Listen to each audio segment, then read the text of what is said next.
Kapit ito, mahinog. Guys, good morning. God bless you. This is the portion of Bacolod City, Negros Occidental. We have the one plant of jackfruit.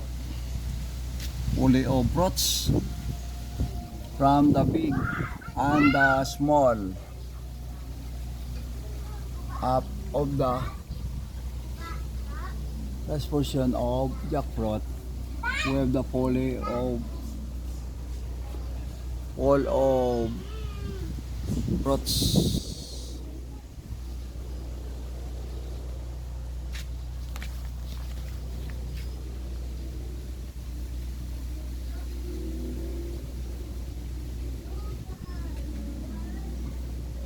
There are so many fruits in jackfruits or langka sa Tagalog, pag pronunciation sa Tagalog langka, and English is jackfruits.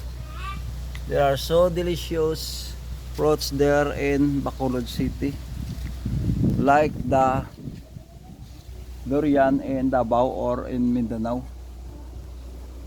The jackfruit is full of delicious. It's a very sweetened and very delicious fruits compared to the other portion of fruits there in the Negros Occidental, Bacolod City.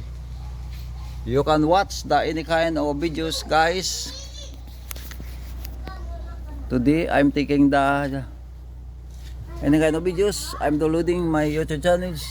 The sounding of animals, the sounding of cars, plane and fire truck, ambulance, and other sounding of cars.